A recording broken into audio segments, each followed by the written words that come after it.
Hmm. Assalamualaikum warahmatullahi wabarakatuh. Salam sejahtera untuk kita semua. Salam sejahtera untuk seluruh saudara-saudaraku sebangsa dan setanah air. Dimanapun Anda berada, para sahabat-sahabat. Dalam kesempatan kali ini, alhamdulillah ini ada Kiai Musyaf dari Kalongan, gitu. Kalongan, semangat. Ya. Di sini ada Mas Boy. Okay. Mantan Muhibin. Mantan Muhibin, Mas Boy ya. Dan Latif. Bapak Latif. Bapak Latif. Solahuddin Alatif. Solahuddin Alatif. Mantan Muhibin juga. Mantan Muhibin juga nggih? Enggak. Alhamdulillah pada kesempatan kali ini kita akan ya sedikit ngobrol-ngobrol ya. Nah, boleh. Jadi ini santai saja, nggak usah serius-serius. Tetapi insya Allah meskipun kita santai tetapi membawa pencerahan ya untuk teman-teman insya Allah ya ini. Kalau saya memakai istilah ya Joko Tingkir Yus. Napa niku ya? Joko Kondo tingkat no dikir ojo kondo-kondo sadurunge dipikir. Masalah. Kondo itu bahasa Pekalongan. Omong bilang. Bilang. Tapi tetap secangkir kopi Gus. Biar pikiran terang. Ya. Ini ya, jadi ini kan Kiai bersama teman-teman ini kan dari Pekalongan ya. Ini ada Mas siapa namanya? Mutakin. Mutakin ya. Pengurus Jatman. Mantan. Beliau ini mantan juga. Oh, masih pengurus. Oh, masih pengurus Jatman ini. Cuman sudah bertobat. Oh, insyaallah. Sudah dapat hidayah. Alhamdulillah. Jadi gini, Nah. apa namanya, melihat fenomena saat ini, saya itu belum terlalu memahami tentang Jatman dan juga Jatmi. Itu boleh dijelaskan sedikit mengenai itu ya. Sudah mulai. Oke, langsung awal. Assalamualaikum warahmatullahi wabarakatuh.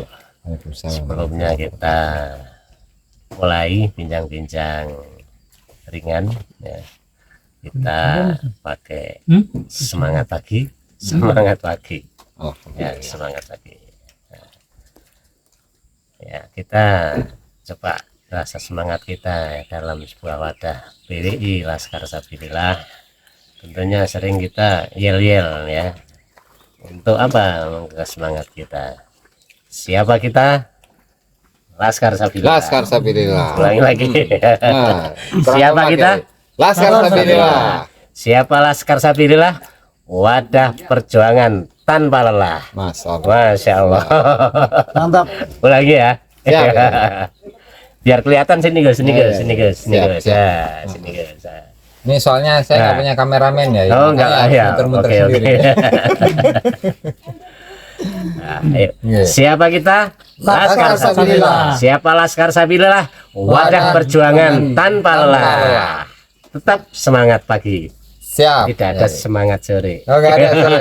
Kalau sore ngantuk ya. Iya, sore ngantuk. Makanya ngopi. Saya ngomong-ngomong masalah, alhamdulillah kami hadir di Banten ya. Nah, tadi malam jam 1 memang Allah gerakkan untuk bisa sowan ke dalam Raden Kiai Haji Yusuf Mubarak, sekaligus silaturahim ke Gus Ayus Jajuli ya. Mereka termasuk pengurus daripada PWI Laskar Sabilillah Pusat ya. Dalam hal silaturahim hal ini saya ingin banyak masih belajar juga terhadap beliau yang alim tentunya dalam masalah keilmuan keagamaan ya. Harapannya ya silaturahim itu yang pertama jelas merupakan anjuran ya, daripada baginda Nabi Muhammad SAW. Siapa yang mau gemar silaturahim, pertama dimudahkan rezekinya ya, dicembarkan rezekinya. Yang kedua dipanjangkan umurnya. Tentunya kita ingin rezeki yang kathah yuk barokah, umur ya panjang, tentunya yang bermanfaat untuk umat. Tapi bukan dari Dawir ya ini. Bukan. Tentunya ya. Orang Dawir. Orang Dawir. Ya, berkaitan masalah kunjungan saya ke sini tadi, alhamdulillah ikut Beat Torekoh Qadiriyah wa Naqsabandiyah yang langsung di Beat oleh guru kita ya, seorang ulama Banten ya, sebagai murid daripada Said Fadil ya, dari keturunan Syekh Abdul Qadir Jailani. Nah, hal ini saya berempat, ya alhamdulillah sudah ikut Beat Torekot. Mudah-mudahan Beat Torekot ini akan menambah kekuatan spiritual kita. Amin. Dalam memperjuangkan nilai-nilai kebenaran. Apalagi musuh kita saat ini adalah orang-orang yang berjubah. Ini lebih berbahaya daripada musuh penjajah ketika zaman Belanda. Nah, ngomong-ngomong masalah Torekot, ini sebetulnya merupakan ajaran daripada Islam ya, yang mungkin kita semestinya sebagai para pejuang ini mental kita, spiritual kita ini harus diperkuat dengan apa ya, dengan zikir Torekot itu melalui guru-guru mursyid. Nah, bincang-bincang masalah Torekot ini ada wadahnya ceritanya, ada Jatman ya, ada Jatmi. Namun setahu saya ini antara Jatman dengan Jatmi ini adalah sama-sama wadah ya untuk murid ya daripada anggota Torekoh. Karena muara Torekoh ini itu pada dasarnya ini hanya ada di ajaran Nahdlatul Ulama. Di organisasi lain mungkin tidak ada. Nah, namun setahu saya bahwa antara Jatman dengan Jatmi adalah Jamiah Torekoh Muktabaroh Indonesia. Itu Jatmi. Untuk yang saat ini dipimpin ketua umumnya adalah Kiai Haji Nuril Arifin ataupun Gus Nuril. Ya. Itu dulu saya ketika kenal Gus Nuril pada waktu Gus Dur menjadi presiden ya. Itu beliau bergerak ya, bersama ikut ke Jakarta, tentunya mengadakan demo. Beliau membuat satu wadah yang namanya PBM. PBM itu pasukan berani mati. Nah, akhirnya tapi bukan berani matiin ya. Kalau yang ada berani matiin, saya juga berani matiin yang mematiin. Lanjut ya. Nah, akhirnya ada telepon masuk. Nah, ini kita lanjut ngobrol-ngobrol kita. Siap ya. Tapi yang ngopi sih Gus. Ngopi iki jare Siap. ngolah pikir Gus. Oh gitu. Ngeteh aja, soalnya susu nggak bagus untuk mata. Kopi nggak bagus untuk mata, itu nggak bagus. Benar. Ya. Ya, bincang-bincang tentang Gus Nuril, termasuk beliau seorang kiai ya, yang perjuangannya mungkin sudah terbukti berani sejak zaman belum munculnya tesis Imat, jauh-jauh ketika Gus Dur jadi presiden, beliau ini sudah mewakafkan jiwanya untuk Nahdlatul Ulama. Nah, kita kembali masalah ke satu wadah ya, Jatmi ataupun Jatman. Jatmi ini adalah milik umum ya, Jamiah Torekoh Muktabaroh Indonesia. Nah, ini siapapun organisasinya ketika seneng di ajaran Torekoh itu bisa gabung di Jatmi. Nah, kalau Jatman ini Jamiah Torekoh Nahdlatul Ulama. N-nya An-Nahdiyah ya, Jatman An-Nahdiyah. Nah, itu mungkin perbedaannya. Cuman kalau masalah apa namanya struktur ya kepengurusan di Jatman ini yang saat ini saya tahu ya Mbah Lutfi ya untuk pemegang Jatman. Akan tetapi isu yang berkembang termasuk dari kiai-kiai yang membidangi masalah pergerakan di Jatman ini bahwasanya Mbah Lutfi ini sebagai guru mursyid toreko.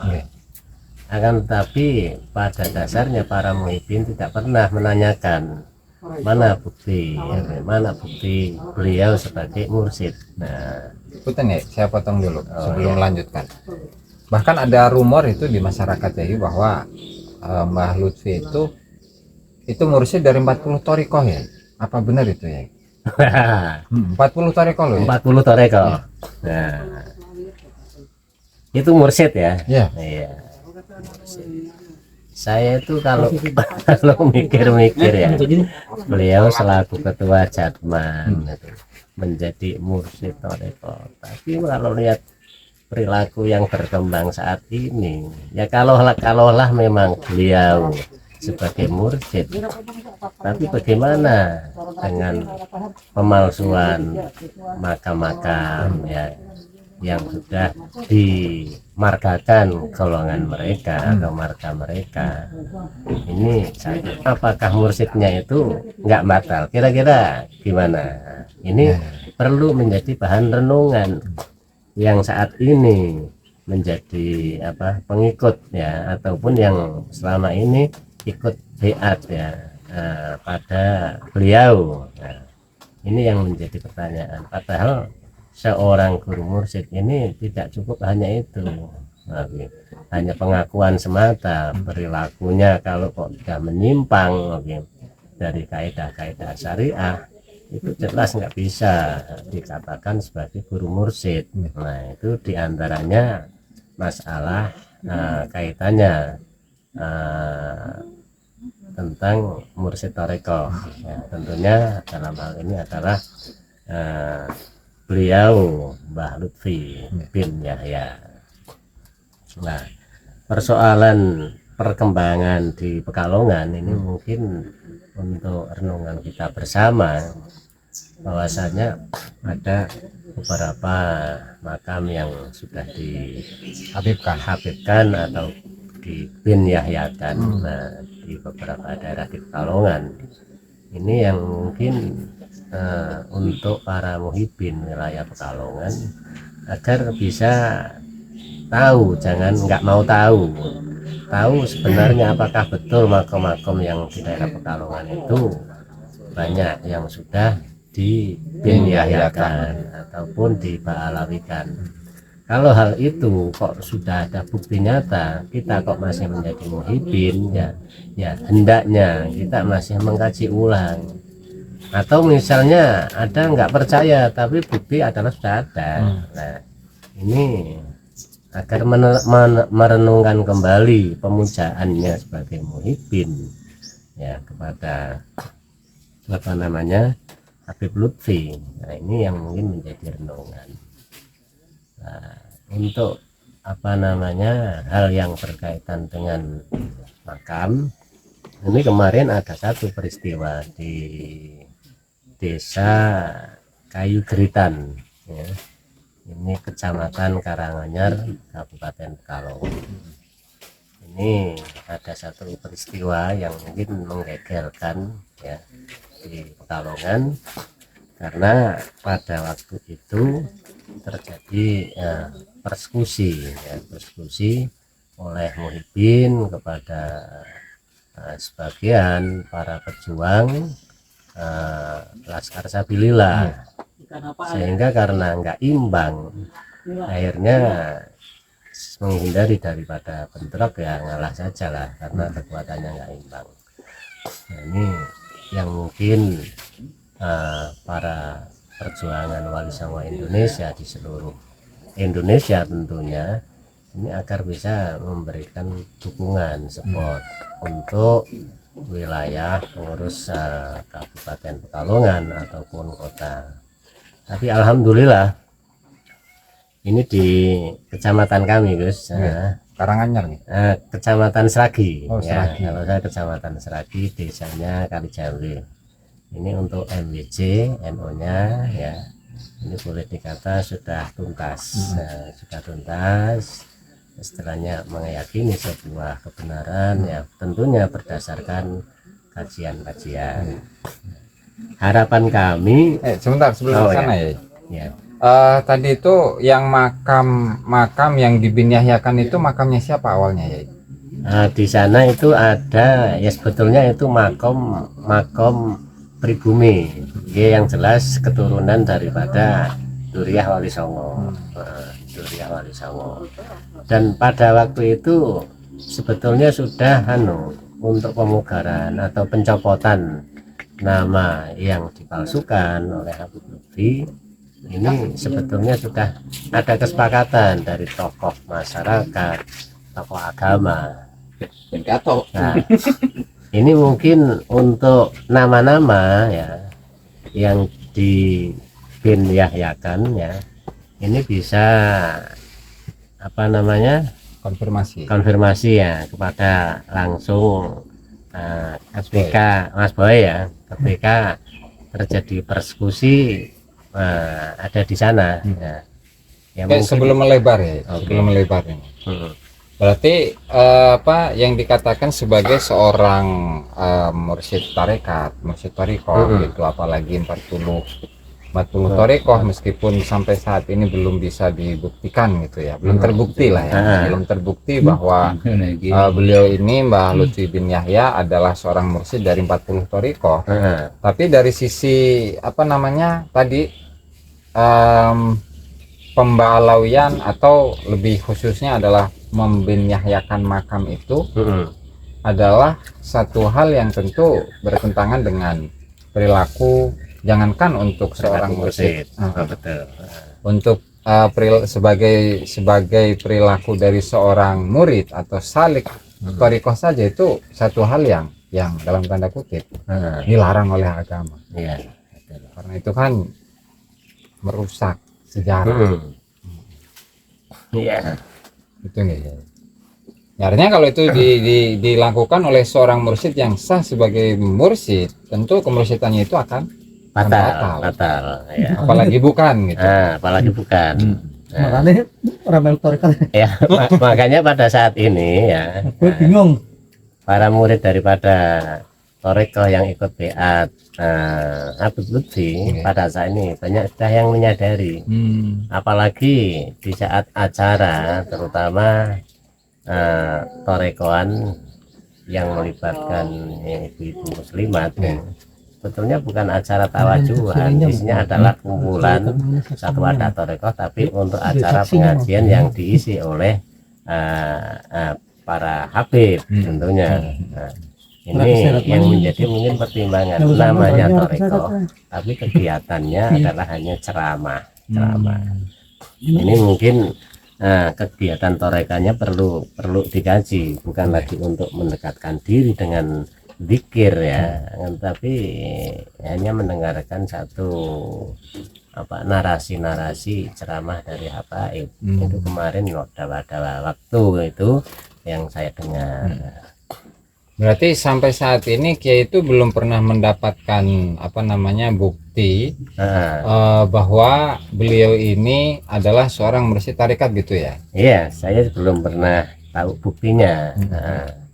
Nah, hal itu mungkin menjadi renungan kepada para salik atau murid daripada Torekoh yang telah taat kepada Mbah Lutfi.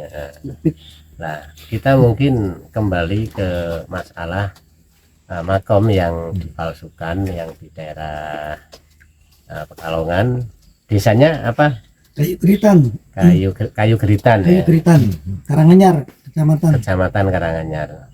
Itu mungkin Mas Boy. Ya. Namanya siapa saja itu makom yang ada di sana?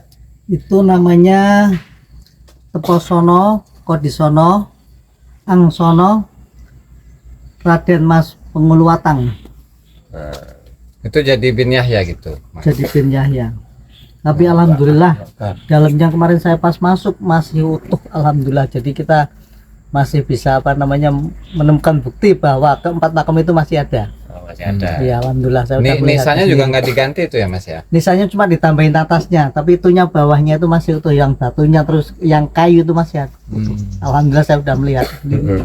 Kemarin saya masuk pas ada itu kemarin itu pas tabur bunga nyekar ya, sini ya. Kalau Jakarta nyekar, kalau nyedran. Nyadran itu alhamdulillah masih ada, tempat-tempatnya masih ada. Jadi tidak bisa dialihkan, susah itu udah. Iya. Masyarakat juga udah melihatnya sendiri, alhamdulillah. Ya. Terus ini ya, kan yang saya ketahui bahwa salah satu dari gurunya Mbah Lutfi bin Yahya itu siapa namanya? Itu Mbah Malik itu ya. Iya, Mbak Nah, Malik. setidaknya itu kita bisa mengambil informasi barangkali dari putra-putra atau keturunan dari Mbah Malik untuk memastikan benar atau tidak Mbah Malik ini memberikan izin kepada beliau sebagai seorang mursyid dalam melanjutkan tarekat Thariqah Naqsabandiyah Khalidiyah kalau nggak salah ya. Iya. Nah, gimana itu ya? Nah, ini yang saya tahu dari teman-teman di Purwokerto berkaitan dengan masalah Mbah Malik ya. Ini pertama yang silsilah ya, yang silsilahnya Mbah Malik ini adalah sudah di bin Yahyakan. Jadi Mbah Malik itu bin Ilyas, lah ke atasnya itu dicangkokkan dari marga Pahlawi. Ini yang membuat Duriyah itu pernah protes berkaitan dengan pencangkokan silsilah Duriyah Mbah Malik sendiri. Cuman apakah Duriyah daripada Mbah Malik ini mengerti betul bahwa Habib Lutfi sebagai mursyid Thariqah atau tidak, nggak dijelaskan. Cuman karena yang saya tahu pada waktu itu hanya kaitannya dengan masalah pencangkokan nasab. Nasab. Cuman untuk masalah mursyid itu apakah dia sebagai orang yang ditunjuk sebagai mursyid atau tidak, ini saya kurang tahu. Tapi bagaimana tadi ulasan, umpama atau meskipun dia umpama ditunjuk sebagai mursyid karena perilakunya menyimpang, itu menurut saya ya nggak perlu lagi kita percaya, apalagi itu bukan satu tempat, dua tempat, bahkan ratusan makam itu yang sudah dipalsukan.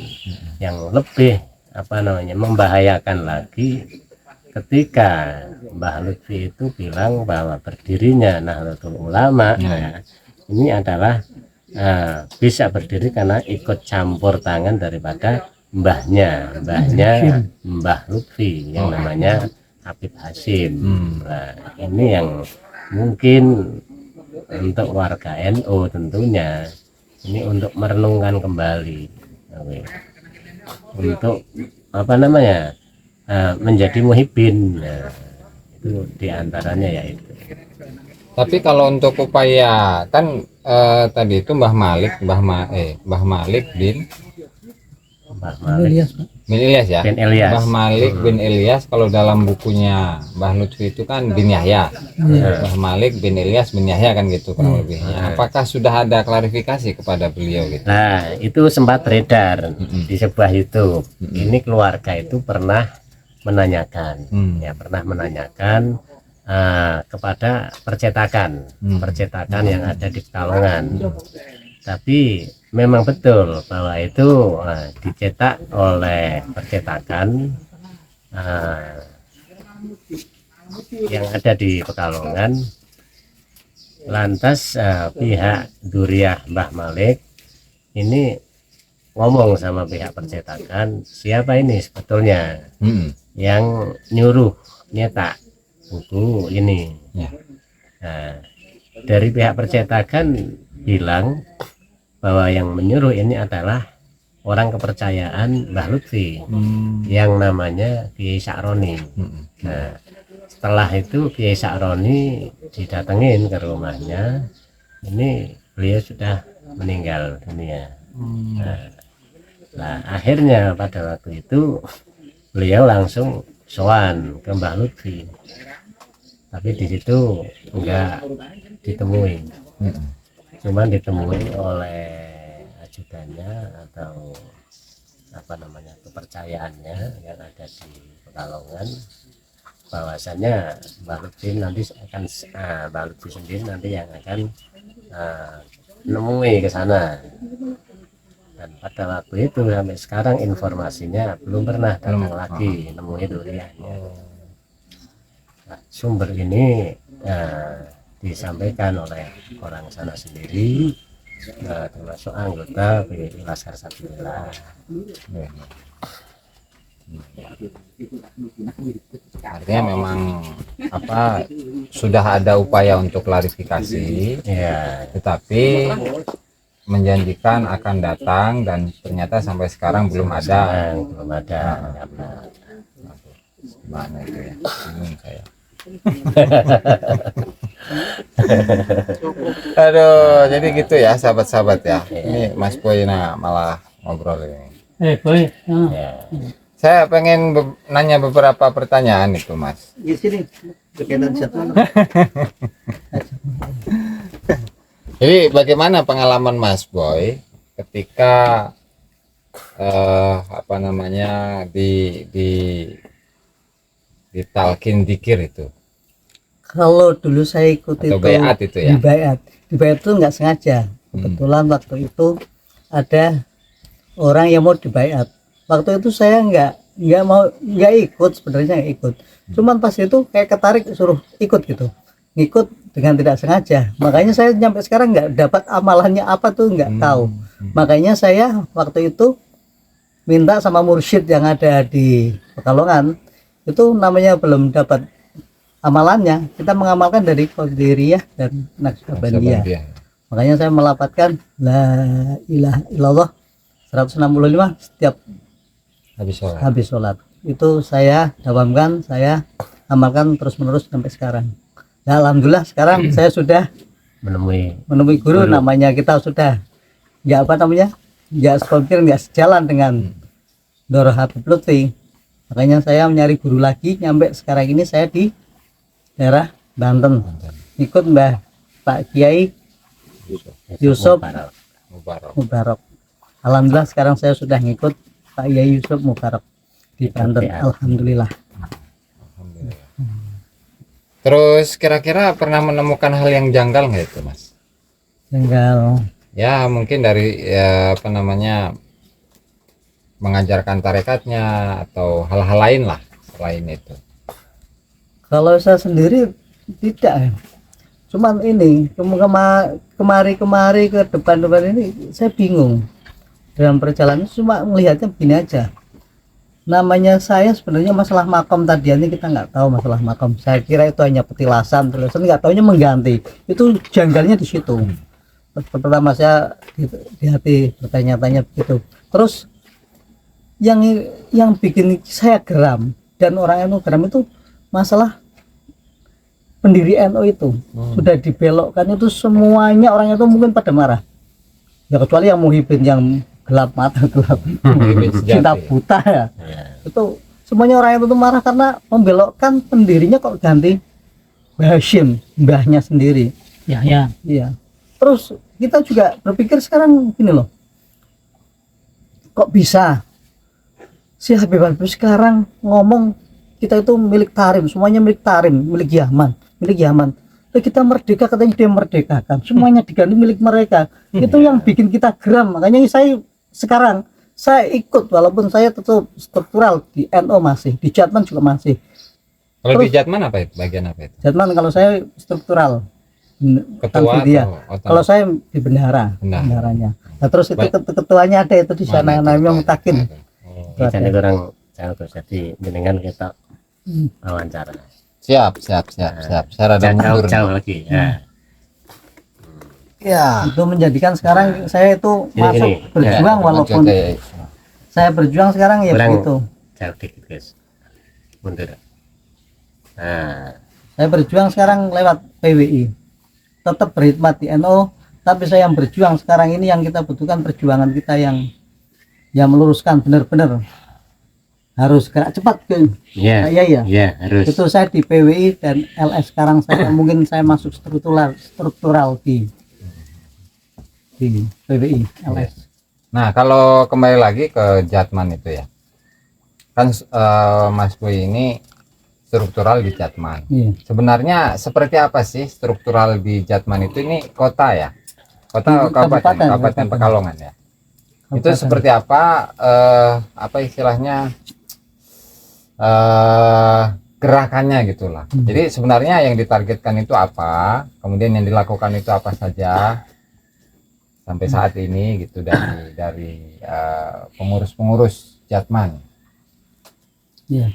Kalau di Kabupaten Pekalongan itu kita juga bergerak, ada banyak acara ya, sebenarnya acara bagus semuanya. Ya, kalau di kabupaten ada acara subiah itu namanya, setiap itu ada ngaji ya, hikam. Setiap bulan itu mesti ada, setiap 1 bulan ada rutin gitu. Terus yang dari ini juga kita juga sering ada acara-acara di Pekalongan itu kayak yang event-event besar nasional, tingkat nasional, Selatnas, nasional. Terus apa namanya, muktamar juga kita sering di Pekalongan terus. Terus juga ada Multaqa Sufi Dunia, itu selalu terus. Itu dikoordinir semuanya dari Abah Lutfi. Kita juga sebenarnya kemarin sebelum ada wacana ini apa, nasok terus pembelokan, kita itu aktif ya. Enggak, kita sangat menghormati Nur Habib Lutfi. Benar-benar kita sangat menghormati, kita benar takzim, kita benar tawadhu sama dia. Tapi sekarang kita itu rada kecewa. Karena apa? Setiap ada acara itu kita benar-benar guyup sengkuyung, kita bareng-bareng semuanya berkhidmat di Jatman itu benar-benar murni tulus. Tapi kalau begini caranya Habib Lutfi sudah melakukan sejarah semuanya, kita juga kecewa, sangat kecewa. Makanya saya bingung sekarang. Saya yang tadi saya bilang, saya sekarang mencari guru torikot yang kemarin yang benar-benar guru torikot. Iya, yang ada nasabnya jelas, sanadnya jelas. Sanadnya jelas. Ini kan kalau kayak Habib Lutfi jadi bagaimana, bingung saya. Sekarang ini bingung, jujur bingung. Itu kalau di acara kan apa namanya tadi, acara bulanan, kemudian acara apa, kadang ada muktamar segala macam, bahkan ada apa kumpulan sufi sedunia gitu ya. Itu yang dilakukan oleh para pengurus itu apa? Ya kita satu, kalau ada acara se-Indonesia semuanya itu kan kumpul di Pekalongan banyak kan. Soalnya di daerah tempat lain itu tidak pernah berjalan. Tidak pernah semulus di Pekalongan. Pekalongan nggak enak gimana Pak? Di Pekalongan tinggal datang di Kansus, dia tanda tangan, kita ambil semuanya dari apa namanya sekretariat, kayak di Wonopria ada sekretariat 1, 2, itu kita menghormat benar-benar. Kita tanpa biaya pun nggak apa-apa. Habib Lutfi itu nggak pernah ngasih biaya kita. Dulu kita namanya kita percaya bahwa dia Dzurriyyah Rasul, ternyata Ahlul-Bait. Kita benar-benar tulus sama Habib Lutfi. Dia itu nyuruh orang tanpa uang pun bisa jalan, Pak. Ya, terutama berarti para muhibinnya itu mengeluarkan uang dengan sukarela gitu ya? Bukan itu aja. Sukarela kita mengeluarkan satu tempat kita, rumah kita, tempat orang-orang di sekitar kita ditempati buat penginapan. Gratis total. Gratis. Orang terus urun-urunan. Kita pada patungan ngumpulin uang. Terus buat ini, buat menjamu tamu-tamu ya. Itu semuanya tidak pakai uang, tidak pakai uang. Yang kita itu kan namanya kita tahu dulu namanya Habib Lutfi orang baik, orang lurus dikira kita. Itu jenengan ngertos, tahu jenengan apa yang dia bilang. Dia itu bilang dia ngasih dananya husnul khatimah, gitu aja. itu kita tuh ngeluarin nggak, kadang kita nggak kerja 1 minggu nggak jadi masalah untuk menghormat para peserta Jadi jaminannya husnul khotimah. husnul Ya? khotimah Nah, gitu. ya. Enak ya. Senjata, senjatanya. Itu kita buka Ini kan sebetulnya kecintaan warga Nahdlatul Ulama, bagaimana cintanya kepada Dzurriyyah Nabi, tapi yang asli. Ketika kok muncul ternyata itu hanya imitasi, maka kita otomatis kecewa. Karena apa? Ya dengan realita yang ada, apalagi setelah munculnya tesis Ki Himad bahwa misalnya para habaib itu bukan lagi Dzurriyyah Nabi, tapi Dzurriyyah siapa? Ya Dzurriyyah Yahudi Askenazi. Nah, itu kita kecewa. Kita awalnya guyub bukan mempercayai seseorang sebagai Dzurriyyah Nabi, muncul perilakunya kok jauh dari Nabi. Ya intinya bukan lagi kita mencintai ya, akan tapi kita salah mencintai aja setelah banyak bukti-bukti yang ditemukan oleh Ki Himad. Ini untuk menyadarkan kita sekalian, sebetulnya warga Nahdlatul Ulama ini selalu husnudzon, selalu bisa diajak kerjasama. Untuk apa? Untuk berjuang, tidak memperdulikan berapa uang yang harus dikorbankan, Gus ya. Tapi setelah tahu bahwa kita seolah-olah kita itu ditipu, ya ditipu dengan janji-janji mereka, ya janji husnul khotimah, janji syafaat. Nah ini yang menjadikan kita itu saat ini tidak percaya mereka lagi. Nah ini yang mungkin buat catatan untuk teman-teman Nahdlatul Ulama yang masih menjadi muhibbin, termasuk pengurus-pengurus yang mungkin masih kekeh mempercayainya, padahal itu sudah ada bukti.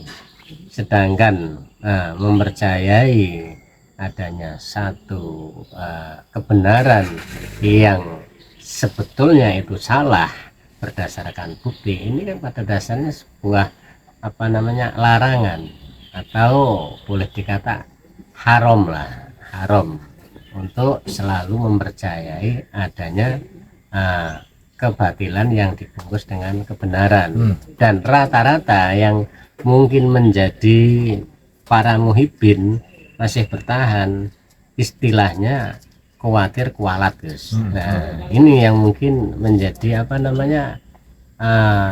sekat yang kita tidak berani ya untuk melepaskan bundelan doktrin mereka.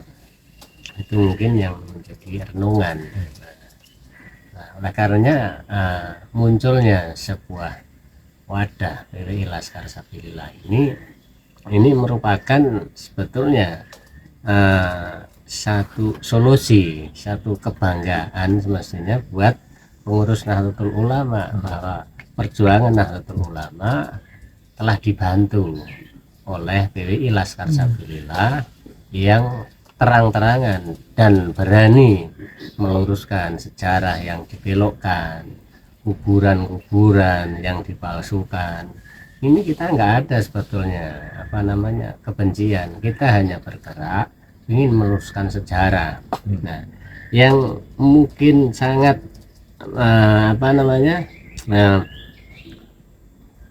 membingungkan buat kita ketika kita dihadapkan bukan lagi kepada para habaib yang ceramahnya memberikan doktrin-doktrin sesat yang menjadi pertimbangan kita, ketika kita berhadapan dengan warga Nahdlatul Ulama sendiri, sesama pribumi, kita lawan teman kita, saudara kita, yang sebetulnya para muhibbin itu juga menjadi korban atas doktrin sesatnya para habaib. Nah, ini makanya kehadiran PWI Laskar Sabilillah ini mari kita jadikan momentum ya, peluang yang sangat bagus untuk tanaman kita, bukan semata-mata tanaman yang dimaksud di dunia ini. Tanaman di dunia ini mungkin hasilnya akan kita rasakan untuk anak cucu kita, Di tanaman akhirat ya mudah-mudahan Allah meridhoi saja Amin. langkah-langkah kita. Ini kembali ke ini apa namanya? Tadi kan ada Mas Boy itu nyebutkan tokoh sufi sedunia. Aslinya gimana sih itu? Iya, kita juga nggak tahu itu sufi dunia itu dari mana, saya juga masih bingung. Itu benar mewakili dari siapa juga saya nggak tahu. Itu katanya dari negara manapun ada semuanya. Dari Cina, nyampe ke Cina pun ada Cina, loh, ya? ada. Foto saya semuanya lengkap, sama saya ada semuanya. Jadi istilah Ini bisa dilihat foto-foto sufi dunia, namanya saya sering ikut. Dan di garis bawahi yang mohon maaf yang tadi katanya ini saya yang bilang tadi, semuanya yang datang ke Pekalongan kita menghormat tamu-tamu yang se-Indonesia itu, kita semuanya di Pekalongan ikhlas semuanya. Yang kita menjamu ataupun kita ikhlas, lahir batin ikhlas semuanya. Cuman kita kecewa dengan Nur Habib Lutfi, kita kecewa karena semuanya dibelokkan sejarahnya sama dia, itu kita kecewa gitu aja. Yang tamu kita ya sebenarnya kita senang adanya tamu-tamu, kita menghormat. Jadi kita punya banyak saudara yang di Lampung, di Kalimantan, di mana kita banyak kenal dengan seseorang ya, kiai bunyai banyak lah. Itu para peserta kan banyak dari kalangan santri dan ulama-ulama banyak. Kita begitu, kita juga ya tetap ikhlas semuanya, cuman kecewa dengan orang itu. Mungkin banyak pertanyaan terakhir ya. Itu kan di mana, di Pekalongan, dan kegiatan-kegiatan Jatman itu kan banyak ya, ada yang bulanan, mingguan dan seterusnya. Kalau yang mimpin itu atau dalam pengajian kitabnya gitu misalnya ya, itu yang ngaji itu siapa gitu? Nah, untuk kegiatan rutin ya di Kangju Sholawat atau gedung sholawat milik Mbak Lutfi, ini adalah kajian kitab kuning. Tapi sementara ini tiap kajian itu nggak pernah Mbak Lutfi itu yang membaca kitab itu sendiri. Saya nggak tahu apakah dia punya kemampuan untuk membaca atau memang dia tidak mampu. Tapi nggak pernah sama sekali ya, dari dulu sampai dengan sekarang. Nah, ini perlu dipertanyakan keulamaannya, kealimannya. Kenapa kok nggak mau? Nah, ini yang mungkin rekan-rekan yang masih ikut pengajian ini untuk merenungkan kembali ya. Karena seorang ulama yang disebut ulama kalau tidak alim apalagi bisa membaca kitab kuning, itu pasti diragukan keulamaannya. Berarti selama ini yang ngisi siapa ya? Yang ngisi ya tetap kiai-kiai dari pribumi, kiai-kiai Nusantara. Kalau pengalaman Kiai di Kangju Sholawat itu selama berapa lama ya? Saya sebetulnya nggak pernah ngikuti ke sana, ngikuti istilahnya kajian itu nggak pernah, karena saya sendiri juga disibukkan dengan kegiatan. Nah, bagi saya gini, keilmuan itu bukan kita melihat siapa yang menyampaikan, tapi apa yang disampaikan. Nah, seringkali ketika ceramah itu yang menyampaikan seorang Mbah Lutfi, walaupun itu sumbernya nggak jelas, satu contoh misalnya, itu mereka para muhibin lebih mempercayai daripada misalnya yang disampaikan istilahnya saya sebagai mungkin orang yang tidak mempunyai pengaruh sama sekali di masyarakat, walaupun toh itu ada referensinya, mungkin itu yang menjadi para muhibin terlalu percaya, nggak percaya, lebih percaya kepada figur ya, sosok, apalagi ditambah ngaku sebagai murid Nabi. Kalau pengalaman Mas Boy gimana itu? Yang mana? Yang tadi? Yang pengalaman di Kangju Sholawat menghadiri pengajian lah. Gitu. Kalau saya nggak pernah ikut sama sekali. Cuman kegiatan dari kita kan kegiatan sebenarnya saya itu terus. Kita Subiah. Kalau Subiah saya mesti cabang ya. Cabang Kabupaten Pekalongan. Torekohnya ya. Torekohnya saya ikut terus. Tapi kalau acara di kampus mohon maaf saya nggak pernah datang. Pernah ikut. Tapi kan namanya kita juga pengurus Jatman, kita selalu menghadiri acara Subiah, selalu menghadiri idarah wusta pun kita menghadiri, sampai tingkat nasional pun tingkat idarah aliyah juga sering di Pekalongan. Jadi saya ikut terus, selalu hadir saya itu. Kalau di kegiatan-kegiatan itu ada pengajian kitabnya gitu? Ada, Ada. maksud ya ada ngajinya hikam. Yang isinya Terus yang isi isinya juga- yang isi bener itu dari dari pribumi ya. pribumi. Iya. Dia pribumi namanya PI Saifuddin Mufti. Terus dari kita juga emang ada turunannya Dzurriyyah Rasulullah yang dari Syekh Sunan Gunung Jati kan ada Gus Nasir. Itu kan jelas ada itu yang Iya. sering isi ya. ya itu yang ini ya dari kita gitu makanya kita ngikutkan karena Gus Nasir. Dan beliau apa istilahnya mengikuti tesis Kiai Imad ya. Wih, kurang tahu kalau sekarang kita nggak berani duluin gini, belum berani. Misalnya, Ya. yang ngikutin semuanya pada ngikutin sebenarnya dari kita kalau ingin jujur dari warga kita yang kita telusuri ke bawah terus apa orang itu sebenarnya sekarang udah ini udah apa Banyak namanya yang sadar ya. banyak Mulai yang sadar. sadar makanya pada mendukung pergerakan perjuangan Wali Songo Laskar Sabilillah itu pada mendukung. Pada mendukung. Ya, Alhamdulillah iya kita- betul. Memang kebenaran itu walaupun ditutupi itu akan tampak. Dan alhamdulillah untuk wilayah Pekalongan ini mulai dari pinggiran-pinggiran ini terus melebar sedikit sedikit ya. demi sedikit. Karena ya tadi kebenaran itu tidak bisa ditutup-tutupi. Ketika ditutupi tetap akan muncul.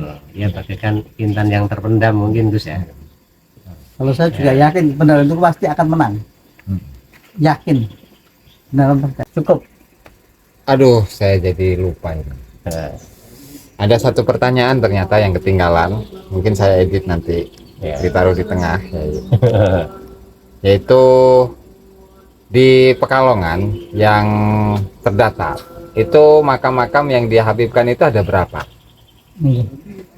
Ini hanya sebagai gambaran sekilas, cuman data persisnya Realnya belum. itu data realnya saya belum tahu persis. Ini puluhan Gus. Ya sekisaran ya 20-an lah. Itu di Kabupaten Kabupaten kota. Kabupaten Kota Pekalongan. Nah, itu kira-kira segitu. Itu pun nanti belum wilayah Pemalang, Batang banyak. Batang banyak ya. Banyak batang banyak. Nah, ini kalau nggak segera diluruskan kembali masalah makam ini adalah sangat berbahaya karena itu untuk mereka sebagai bukti mungkin bukti bahwasanya mbah buyutnya para Habib itu sebelum Wali Songo itu mungkin gambarannya semacam itu. Makanya ketika ada pemalsuan makam ini memang pergerakan PI Laskar Sabilillah ini hendaknya bisa nyisir satu persatu meluruskan kembali. Tapi alhamdulillah dari berbagai pertemuan dengan tokoh-tokoh terutama sekeliling makam-makam yang asli pribumi yang sudah dibalikan ini sudah menyadari hal semacam itu sehingga walaupun bagaimana kita harus luruskan kembali ya. Hasilnya masalah sejarah silsilah ataupun memang leluhur kita yang sudah dipalsukan. Nah, kiranya itu tuh. Siap ya. Terima kasih ini buat Yai Musyafa dan juga Mas Boy sudah berkenan untuk silaturahmi di gubuk kami ya. Ya, Terima kasih banyak ya. Iya. Insya Allah dalam kesempatan yang lain kita kita ketemu lagi. dan mudah-mudahan bisa berkunjung ke Pekalongan ya. Alhamdulillah. Kita tunggu. Ya, Siap, alhamdulillah saya sini bertamu sudah dihormati. Aduh, nggak dengan dikasih apa-apa di betul-betul, sini, ya. alhamdulillah ini. Siap nggih Yai. Ya, Yaitu sahabat-sahabat teman-teman podcast kita bersama Kiai Musyafa dan juga Mas Boy ya dari Pekalongan, mudah-mudahan memberikan tambahan wawasan dan juga pencerahan untuk kita ya, yang semua. terakhir mungkin ya. Nggih. Untuk safari hari ini saya akan silaturahim ke rumah Kiai Haji Imaduddin ya. Sekaligus ingin bincang-bincang di studio apa namanya channel punya Roma Irama ya. Insya Allah setelah itu nanti silaturahim lagi ke Sayyid Qori yang berada di Bekasi. Ini Insya Allah Mudah-mudahan lancar ya. nih. Amin amin. Berkah. Ya, ya itu kira-kira Gus. Siap. Ini untuk menutup ya, mungkin ada closing statement dari Nah, saya rasa cukup untuk materi Tori. iya, ya. Untuk teman-teman, terutama yang menjadi pengurus PWI Laskar Sabilillah di seluruh Nusantara. Hendaknya kita tetapkan rapatkan barisan, kita tetap semangat Siap. ya. Nek wedi ojo wani-wani, nek wani ojo wedi-wedi. Ya. Ini termasuk filsafat Jawa ya, yang menggugah kita agar tetap perjuangan ini harus berkorban dengan hartanya, tenaganya, pikirannya, bahkan nyawanya. Itu diantaranya itu kita harus saling saikoproyo, cancut tali wondo. Artinya apa? Kita menyatu dalam perjuangan ini. Nggak boleh kita kok pecah belah karena satu sudut pandang. Kita mencari kesamaan dalam perjuangan ini, bukan mencari pembenaran, tapi mencari kebenaran. Sehingga kita dalam berjuang ini akan lebih mudah ya untuk memperkuat satu barisan. Ya, kira-kira itu saja. Siap, Nah, Kiai. sebagai Terima kasih closing. banyak, Kiai. Ya, sama-sama. Mas Boy, untuk closing statementnya. Kalau saya penutupannya begini aja, jangan sekali-kali ganggu NU, jangan sekali-kali musuh NU, jenengan bakal kualat. Itu aja. Ojo sembrono ke NU, kualat jenengan. Saestu, inget kualat. Ya, terima kasih ya sahabat-sahabat, untuk Mas Boy dan juga Kiai Musyafa, mudah-mudahan selalu dilindungi oleh Allah Subhanahu wa Amin, taala. amin, amin, amin. Itu saja yang dapat kami sampaikan dalam kesempatan kali ini. Wallahul muwaffiq ila aqwamit thoriq. Wassalamualaikum warahmatullahi wabarakatuh. Waalaikumsalam warahmatullahi wabarakatuh.